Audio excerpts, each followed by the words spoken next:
The chamber of the Galactic Council stretched like a cathedral carved into the stars. Thousands of alien leaders filled the floating tiers, their forms glowing, glimmering, and shifting with colors and voices that echoed through the vast dome. The council was meeting to discuss a threat, though most inside treated it like a joke.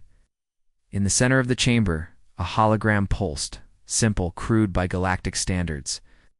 It carried the unmistakable image of Earth's blue sphere turning.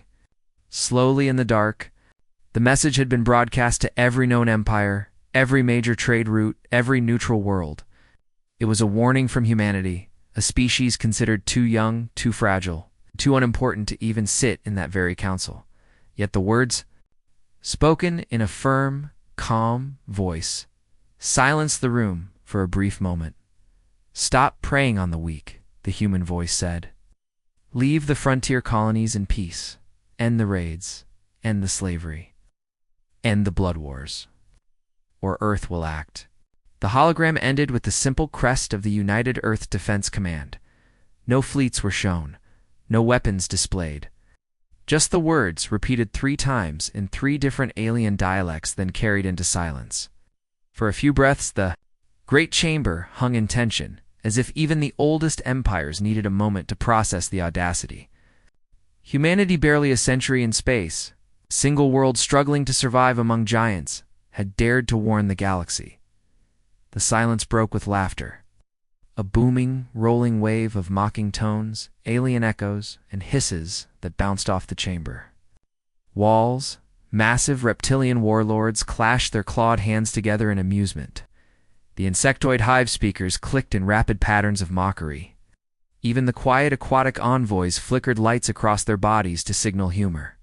To them, this was beyond arrogance. It was comedy. The Archon of the Verak Empire leaned forward, his towering crystalline form shimmering with disdain. They are insects who have just crawled from their mud. They issue warnings. They speak of war. His crystalline arms shifted, glowing brighter as his words reverberated. The humans forget their place. Other leaders agreed, their voices overlapping, dismissing Earth's message as foolish theater. They spoke of humanity's tiny fleet, barely a fraction of any real empire's armada. They spoke of human weapons, still primitive by interstellar standards. To them, Earth was loud but small, a new species testing its voice before being crushed by the reality of the galaxy. Yet in the shadows of the chamber, not all shared in the laughter. A few envoys, quieter and sharper, exchanged uneasy glances. The Cathari delegate, whose people traded close to human territory, whispered in his native tongue to his aide. He had seen reports unconfirmed. Hidden between trade manifests of strange human ships testing weapons in the dark, ships that didn't match old designs. He had heard the stories from frontier traders who swore entire pirate fleets had gone, missing near Earth's patrol lines, their wreckage never found. And now this warning was direct, bold, and absolute. Still, when he looked around the council, he saw only arrogance. No one wanted to hear whispers of danger. The galaxy was, too. Used to dominance, too used to mocking the weak. Humanity's message was thrown aside as the official record stamped it, ignored, far away on Earth. The recording of that laughter was received. The leaders of the United Earth Defense Command sat in silence as they watched the alien council mock their warning. Not a single empire had taken the message seriously. Not one had even asked for negotiation. The laughter rolled across the chamber like thunder, and when the playback ended, the room on Earth was filled only with the quiet breathing of men and women who had long since stopped believing in mercy. Admiral Sarah Kincaid sat at the head of the long table, her eyes locked on the dimmed screen. Around her, generals and scientists waited for her words. She didn't raise her voice. She didn't need to. "They heard us," she said at last, and they chose to laugh, quiet. Murmur went through the chamber, not of fear, but of grim certainty. These were leaders who had buried too many colonists, who had seen the burned-out shells of frontier worlds raided by alien slavers. They had counted the dead, heard the screams, and carried the weight of promises broken. The warning had not been for diplomacy, had been for record. One final chance for the galaxy to stop. and the galaxy had chosen arrogance. Kincaid rose slowly, her uniform stark in the low light. Oh. Then we will make sure the galaxy never laughs again. Even as she spoke, fleets that had been hidden in the black began to move. Out. Long-prepared ships, silent and cloaked, slipped from the edges of star systems where no one had thought to look. Factories hidden under the oceans of Europa shifted their production into full gear. Mars lit its skies with launches that no civilian eyes were allowed to see. Humanity had been preparing for years, quietly, secretly, behind the shield of appearing small and unthreatening. The warning had not been a bluff. It had been a test. Now humanity knew the answer, and in the depths of the night sky were stars. Burned like cold fire, the first wave of Earth's war machine opened its eyes. The official response from the Galactic Council came only a few days after humanity's message. It was a single line of text, broadcast back toward Earth through the main trade relay. No ceremony, no acknowledgement, not even the courtesy of a signature from one of the great empires. Simply read, "Your words are noted. The Council has dismissed your concerns." That was all. Cold, empty, final to the galaxy. It was a trivial matter. Empires laughed at the idea that such a young species could dictate terms. Even minor worlds treated it like gossip, a curious joke whispered in taverns across star stations. News programs mocked the humans with dramatized skits, showing crude imitations of their world leaders pounding tables, waving fists, and threatening mighty fleets that in reality numbered only a handful of warships. In the great metropolises of the core, the people barely remembered the name of the world that had dared to issue such a warning. Earth was little more than a side note, a blip in the records, forgotten before it was even properly known. Yet while the galaxy turned its head away, on Earth the silence after the Council's laughter burned into something else. No one expected the aliens to bow. No one expected mercy. What stung was the arrogance of the dismissal, the certainty that humanity was nothing. It was not only an insult, it was a challenge in a dim underground bunker beneath Washington Crater Command. A long table glowed with blue holograms of shipyards, weapons platforms, and supply chains. Admiral Sarah Kincaid stood at the center, her arms crossed, her gaze fixed on the shifting outlines of Earth's secret strength. Around her, generals, admirals, and strategists spoke in calm, low voices. They did not speak of if anymore. They spoke only of when. "The colonies are vulnerable," said General Ortega, his voice graveled with years of loss. "Every raid ignored by the Council. Every village burned by their slavers. If we wait longer, we'll bleed out before we strike. We should unleash the fleets now." Others argued for patience, to let more ships finish construction, to let orbital platforms complete their heavy rail batteries. But Kincaid cut through them with the same steady voice she always carried. "No. We strike when the galaxy is at its most certain, when they are laughing, when they are blind." Blind they were. In the outer sectors, pirate bands still raided. Human convoys, unaware that many of their scouts never returned. On the frontier, slaver groups continued their attacks, unaware that human forces were tracking every jump signature, mapping every base, and quietly marking targets. The Council's dismissal gave humanity the perfect shield. To the galaxy, Earth was already defeated in spirit. It would expect insects to bite back. But in the shadows of alien capitals, whispers began. The Cathari traders who had once mocked. Humans grew more uneasy with each passing week. You noticed missing fleets, outposts gone silent. At first they blamed rivals, then mechanical failure, then space storms. But the patterns became harder to ignore. One smuggler claimed he had seen human warships that didn't match the registry, ships with no known design, built with brutal angles and black holes that drank the light. His crew swore that the human vessel appeared without warning, unleashed. A storm of kinetic fire, and vanished before retaliation could be mounted. Most dismissed it as lies from a drunk spacer. But others listened. Still no one in the great empires cared. Warnings were lost in bureaucracy. Reports of disappearances were laughed away. The galaxy's arrogance was a wall too high for truth to climb. The humans were still dismissed, still overlooked, still treated as ants among titans. Far from the laughter, humanity's preparations deepened. On the far side of the moon, silos opened in silence, releasing swarms of drones into the black, their engines cold and nearly invisible. On Titan, under its orange haze, a hidden factory carved out entire fleets of automated strike craft, each one waiting in silence for a signal that had not yet been given. On Earth itself, cities moved under blackout drills, citizens trained for war without ever speaking the word aloud. The people knew.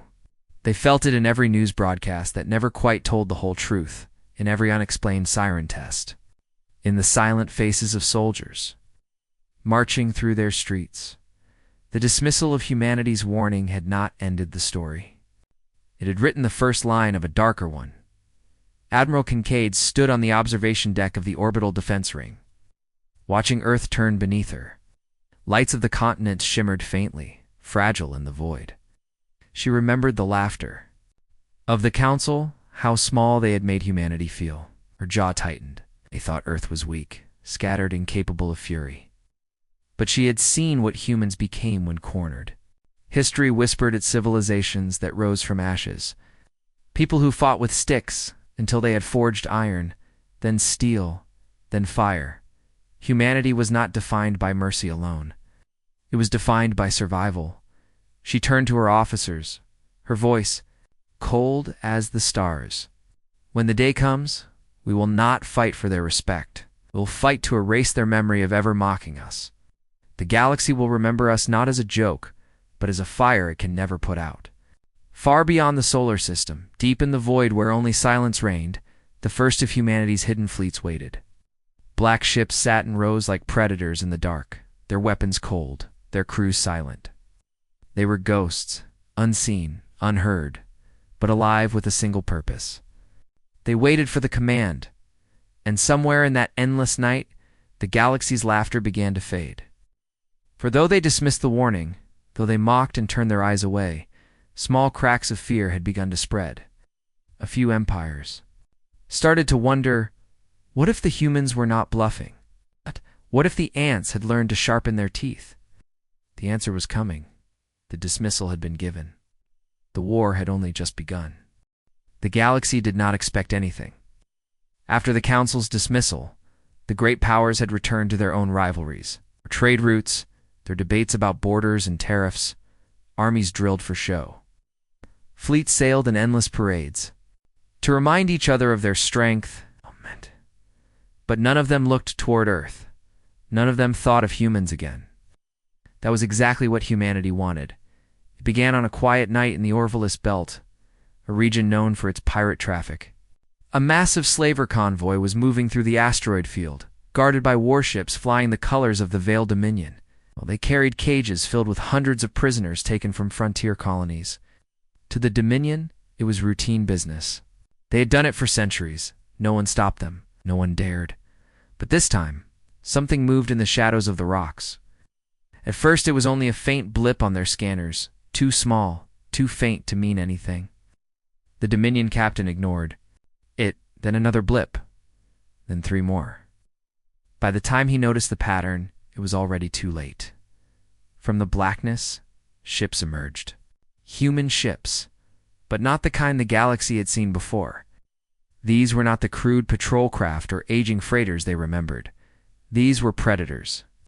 Their hulls were painted in dark layers that absorbed light.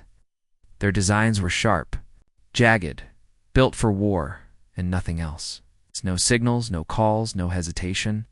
The first strike came without warning. A railgun shot tore through the flagship's bridge in a single instant, turning command into fire and vacuum. Before the escorts could react, swarms of drones launched from the human vessels. Darting between the asteroids with impossible speed, they cut through engines, tore open fuel lines, ripped apart weapons. Explosions blossomed like silent flowers. Across the Dominion fleet, prisoners who had been trapped in cages looked out through reinforced. Glatton saw the impossible. They saw human warships moving with perfect precision, dismantling their captors with ruthless skill. The convoy that had terrorized them only moments ago was being shredded piece by piece, like animals caught in a trap. The entire attack lasted less than 10 minutes. When it ended, the Dominion fleet was nothing but wreckage drifting in silence. Cages cracked open as humans boarded the remains, freeing the prisoners one by one. Some captives collapsed in disbelief. Others wept. A few asked only one question. "Who are you?" The human commander answered with a single line that would spread across the stars in whispers. "We warned them. They did not listen." News of the massacre moved fast, but it was wrapped in confusion. Survivors swore they had seen an entire Dominion fleet destroyed by a handful of unknown vessels. Many dismissed it as lies. Some thought it was an exaggeration. But when Dominion recovery ships arrived and saw the wreckage, their arrogance faltered. These were not pirates. This was something worse. Something deliberate. Still, the galaxy told itself it was an isolated event. A mystery. A ghost story. It did not realize it was only the beginning. Within weeks, more strikes followed. Patrol fleet guarding the Kelric trade lane vanished. Without sending a distress signal, a fortified station on the rim went dark overnight. Entire slaver outposts burned, their banners pulled down and replaced with nothing. No mark, no symbol, only silence. Witnesses said they saw ships moving like shadows, hitting hard and vanishing before reinforcements could arrive. No prisoners were taken. No survivors left behind among the enemy. The galaxy began to whisper about the phantoms. Some believed it was a rogue faction. Some thought it was a new weapon built by one of the empires. Very few dared to consider the truths that these were humans. The same species the Council had mocked only months ago. Back on Earth, Command watched the reports flow in. Admiral Kincaid stood before a wall of holograms, each one showing wreckage, destroyed fleets, silenced stations. Around her, officers updated charts, marking enemy losses with cold precision. Yet her expression never changed. She knew this was only the opening act. "Our fleets have tested their defenses," she said, her voice steady. "Their responses are slow, confused, arrogant. They do not know where we will strike next. That is our strength." The Council wanted silence. We gave them silence. Now we give them fear. The room was quiet, every officer listening. They understood what was coming next. The first strikes were warnings. The next would be war. In the alien capitals, the laughter had ended. In hushed tones about the growing disappearances, it demanded explanations from their intelligence networks. But the reports were scattered and vague. One word kept returning: humans. Yet the Council refused to believe it. "Impossible," they said. "Humans cannot build such ships. They cannot command such power." But deep down, some of them remembered. They remembered the message humanity had sent, the warning. They had dismissed it. And now, in the quiet of their palaces, in the shadow of their fleets, a small spark of fear had taken root. The first strike had been made. Oh. The galaxy was no longer laughing. The galaxy had lived in illusions for too long. For centuries, the great powers told themselves that strength belonged only to them. Their fleets stretched across the stars, their laws bound the weak, and their council chambers echoed with endless speeches about order. When they dismissed humanity, it was not cruelty in their eyes. It was routine. They thought humans were too small, too late, too powerless. But illusions crack when the truth arrives. The truth arrived like fire on the skies of Kurlan Prime, one of the Dominion's proudest fortress worlds. The planet's defenses were said to be unbreakable: shield generators, orbital cannons, fleets of warships patrolling in perfect formation. For centuries, no one had dared attack it. The Dominion citizens believed their world was untouchable. That illusion shattered in a single night. It began without a sound. The orbital fleet detected nothing unusual. Their scanners showed only empty space, the familiar quiet of deep orbit. Soldiers joked. Traders moved cargo. Citizens walked the shining streets of the capital below. Then the stars blinked, dozens of them. At first it seemed like a sensor. Error. Then the ships appeared. Human warships dropped from hidden folds of space, emerging in silence like predators breaking cover. They did not send warnings. They did not open negotiations. They struck with cold precision. Railguns fired, tearing through shield generators before the Dominion commanders could even raise their defenses. Swarms of drones, black as night, darted across the orbital stations, cutting through their hulls like knives through glass.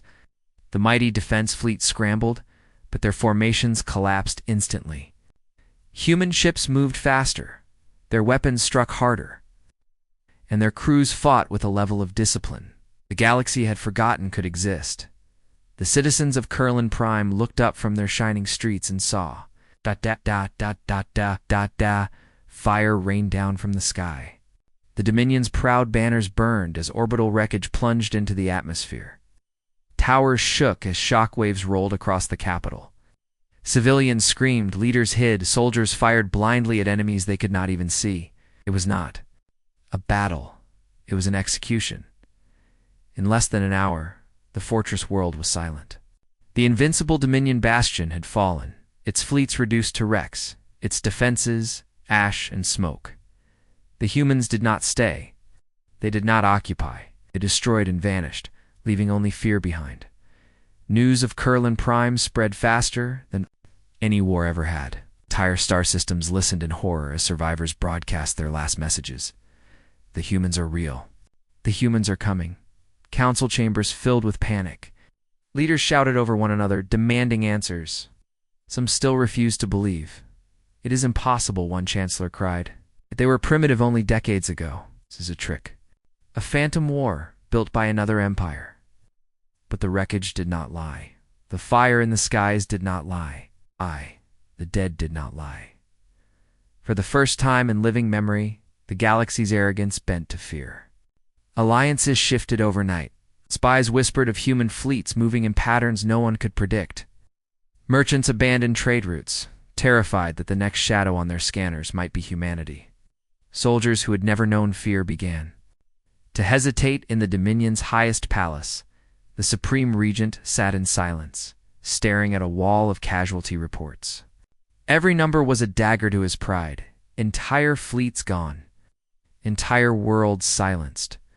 He asked his generals how such a thing was possible, but they had no answers. Their fleets had been trained to fight wars of show, wars of intimidation, wars where power was displayed more than used.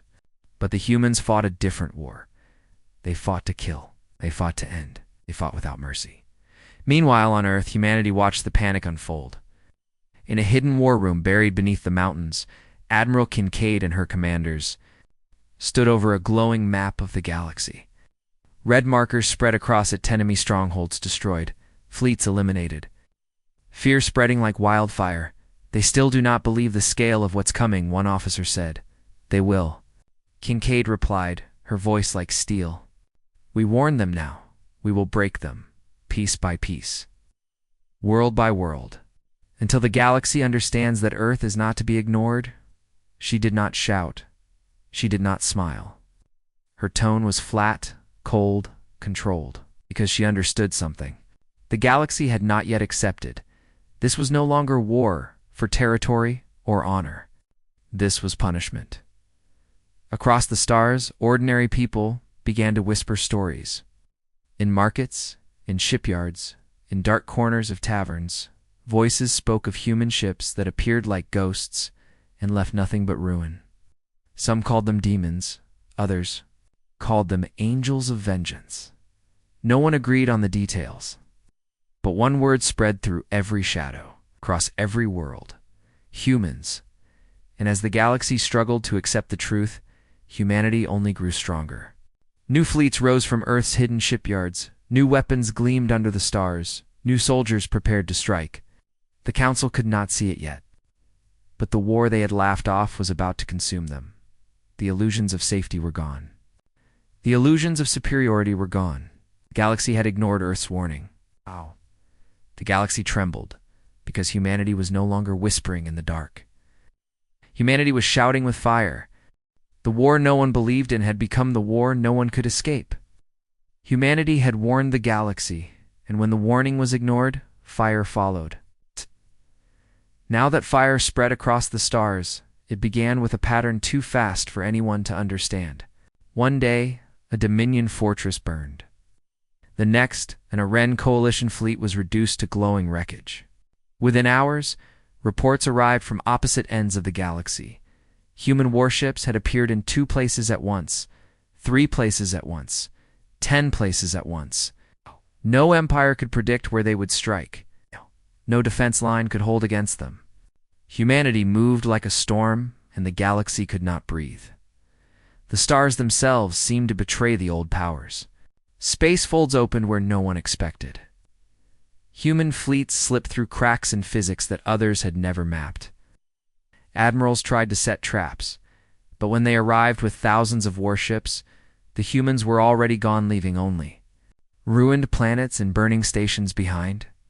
Each time the galaxy thought it had measured Earth's strength, it discovered the truth was larger, darker, sharper than imagined. In the grand chambers of the Galactic Council, panic became the only language. Leaders screamed for unity. Some shouted that they must surrender, others that they must fight harder, still others that they must flee to the outer dark and abandon their core worlds. No decision lasted more than a day before it collapsed under the weight of more bad news. Reports arrived like falling blades. Another capital burned, another fleet shattered, another empire humiliated. The Dominion tried to rally its forces in the Orethys Belt, calling together hundreds of ships into one massive wall of firepower. They believed size alone would save them, believed numbers alone would crush the humans. But when the battle began, the wall broke like glass. Human strike groups split the Dominion fleet apart, attacking from angles the enemy thought impossible. Swarms of automated drones cut deep into command ships, tearing their hearts out while railgun fire ripped through hulls like they were made of paper. In the chaos, human battleships slipped through and destroyed supply carriers, leaving the Great Dominion fleet starving for fuel, broken and leaderless. The galaxy watched in horror as images spread from the Orethys Belt, giant ships exploding like suns, whole armadas swallowed in fire. Citizens who once cheered their empires now whispered fearfully in the streets. They did not ask if the humans would come, they asked when. On Earth, the war room pulsed with light as new reports streamed in. Admiral Kincaid stood at the center, her hands resting on the edge of the tactical table. Red markers spread farther and farther across the holographic map. Human fleets had struck 23 systems in one night. We're reaching every corner, one commander said, his voice tense with awe. Good, Kincaid replied. Her tone was calm, but her eyes burned with focus. We do not stop until... They understand. They ignored the warning. Oh, they will remember it forever. Behind her, younger officers looked at one another. They knew this war was no longer about defense. It was no longer about protecting Earth. It had become something larger, something darker. Humanity was not fighting for survival. Humanity was fighting to show the galaxy that its arrogance had a price. Meanwhile, across the stars, ordinary people struggled to make sense of what was happening. On mining colonies, workers stared at the skies, wondering if today would be the day human ships appeared above them. On trade routes, freighters traveled half empty, their captains terrified of the sudden shadows that sometimes appeared behind their ships. On alien capital worlds, parents hushed their children with stories. Stay inside. Do not look at the stars too long. Humans are watching. The galaxy's illusions had been shattered, but worse than that, its hope was dying. For the first time in thousands of years, the great empires had no answer. They had relied on their size, their pride, their endless fleets. But against Earth's relentless fire, size did not matter, pride did not matter, fleets did not matter. The galaxy had built its power on fear, and now fear belonged to humanity. Still, some leaders clung to desperation. They called for a secret summit on a hidden station at the edge of the Zorith Nebula. They whispered of combining their fleets, of striking humanity together in one final effort. Yet even as they spoke, rumors reached them. Human scouts had already been seen near the nebula. No one knew if the summit would even happen before Earth's shadow fell across it. And as the galaxy struggled to resist, Earth grew sharper. Factories under the oceans produced weapons by the millions. Orbital shipyards built warships in silence, hidden under stealth screens until they were ready to strike. Entire generations of soldiers trained in secret, raised not on dreams of peace but on the certainty of war. Humanity's heart had become fire, and that fire was now everywhere. The war was no longer a rumor. It was no longer a warning. It was no longer something distant. It was here, in every system, in every frightened whisper, in every shattered fleet drifting through the void. The galaxy had thought humanity was weak. The galaxy had thought the warning was empty. Oh. But now the galaxy burned, and the flames spelled only one truth. The day of arrogance was over. The day of fire had begun. The galaxy was silent. Where once millions of voices had filled the stars, now there was only static. The grand fleets that had once stretched across light years were nothing but drifting wreckage. Cities that had shone brighter than suns now floated as cold ruins in empty space. The war humanity launched had ended, but there were no victors, no survivors, no peace, only silence. The final storm began without warning. No speeches, no demands, no mercy. Humanity's fleets emerged all at once in every corner of the galaxy. It was as though Earth had swallowed the map of stars and poured fire across every system. Admirals and kings gave desperate orders, but they were nothing but whispers against the roar of destruction. No formation held. No plan mattered. Humanity struck with precision that seemed almost inhuman. Every fleet, every capital, every fortress world was crushed in days. From orbit, the skies of alien worlds burned like dawns that never ended. Cities collapsed into ash.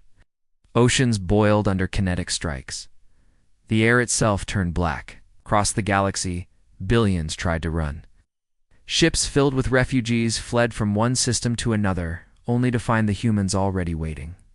The fire spread faster than life could move, faster than hope could grow. There was no safe place left. Some tried to fight until the very end. The Dominion sent what remained of its warships into one last battle above its homeworld, but humanity came. With weapons that split moons apart, the Dominion fleet was erased in minutes. The Aren coalition tried to surrender, broadcasting pleas for mercy across every channel. The humans did not reply. Their warships moved forward, weapons silent until they opened fire on cities filled with those who thought surrender would save them. The galaxy had gambled that humanity would show restraint. Gamble ended in fire. On Earth, the war room glowed with red light. Admiral Kincaid stood tall, her face hard as steel. Round her officers reported one destruction after another. Sector Theta is gone. The Arkan Confederacy has fallen. No survivors. Each voice carried awe and fear. No one celebrated. No one smiled. They simply watched the galaxy end. Kincaid's voice broke the silence. Do not stop. Do not leave any stronghold standing. They must remember this war forever, even if no one is left to tell the story. Ow! Her words echoed like a final judgment. Humanity did not fight for land. Humanity did not fight for conquest. Humanity fought to teach the galaxy what it had ignored. The warning. It had been simple, clear, and fair. But arrogance had blinded them all, and now they paid a price no one could escape. The stars themselves carried the lesson in fire. On once proud capital worlds, alien leaders huddled in shattered palaces listening to the thunder of orbital bombardments. They had commanded fleets larger than Earth's entire population, had ruled empires for thousands of years. But in their final hours, they understood the truth. Their power had been built on illusion. Against the fury of a united humanity, it had all been paper, burning in the wind. The war lasted only weeks. When it ended, there were no empires left. The Dominion was dust. The Coalition was gone. The Confederacy was silent. The Galactic Council's chambers were nothing but rubble floating in a dead orbit. Silence spread across the stars. Wreckage drifted where trade routes had once been alive with color. Planets lay dark where cities had once glowed like jewels. In the ruins, there were no songs, No voices, no survivors. Only the cold echo of fire fading, and yet Earth endured. Human fleets returned home, their hulls blackened from war, their guns silent at last. The people of Earth looked to the stars and saw only emptiness. The galaxy was theirs now, but there was nothing left to claim. Humanity had won, but in winning, it had burned the board on which the game was played. Admiral Kincaid stood alone in the war room after the last report was read. Her reflection stared back at her from the holographic table, a galaxy filled with red markers, now replaced by empty black. She whispered words no one else heard. They had their chance. They did not listen. Far above, the stars shone with cold indifference. There would be no rebuilding. No voices would rise again. The galaxy was dead, and Earth stood alone in the silence it had created. No one survived.